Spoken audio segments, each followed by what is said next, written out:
அனைவருக்கும் வணக்கம். திருமணம் நடக்க வெள்ளை புடவை கட்ட வேண்டுமா? ஏன், எதற்காக, எப்படி செய்ய வேண்டும்?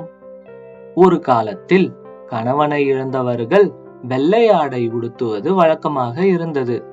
தற்போதைய காலத்திலும் சில இடங்களில் அந்த பழக்கத்தை கடைபிடித்து வருகிறார்கள். இன்னும் சில இடங்களில் கணவனை இழந்து வெள்ளை ஆடை உடுத்தி வரும் பெண்களை எதிரில் பார்த்தால் அபசகுணமாக நினைப்பார்கள். அவ்வாறு இருக்கையில் எந்த இடத்தில் திருமணம் நடைபெறுவதற்கு வெள்ளை புடவை அவசியமாக உள்ளது என்பதை பற்றி பார்க்கலாம் வாருங்கள். ஒரு முறை வாயு பகவான், வருண பகவான் மற்றும் அக்னி பகவான் ஆகிய மூவரும் தங்களுக்குள் யார் பெரியவர்கள் என்ற வாதம் நடந்தது. இதில் அக்னி பகவான் உயர்ந்தவர் என்பதை நிரூபிக்க அவர் யாருக்கும் தெரியாத வகையில் ஒளிந்து கொண்டார். இதனால் ஹோமம், நைவேத்தியம் போன்றவை நடைபெறாது.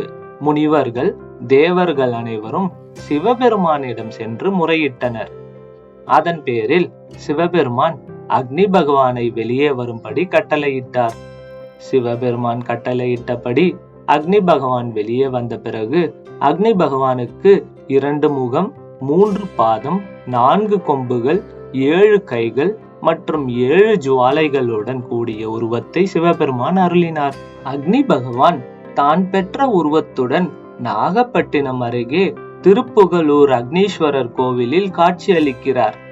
இத்தலத்தில் சேவை சாதிக்கும் மூலவர் பெயர் அக்னிபுரீஸ்வரர் மற்றும் தாயார் கருத்தார் குழலி ஆகும். சாயரட்சை காலத்தில் ராஜராஜேஸ்வரி கோலத்தில் இங்குள்ள அம்மனுக்கு வெள்ளை புடவை அணிவிப்பதும் வழக்கம். அதிலும் திருமணமாகாத பெண்கள் விரைவில் திருமணம் கைகூட வேண்டி வெள்ளை நிற புடவை சாற்றுவது சிறப்புக்குரியதாகும். மேலும் பிள்ளை வரம் வேண்டுவோர்கள் வீட்டில் வாஸ்து தோஷம் நீங்குதல் மற்றும் சுகப்பிரசவம் ஆகியவற்றிற்கு இத்தலத்திற்கு இறைவிக்கு வேண்டுதல் வைக்கப்படுகின்றது.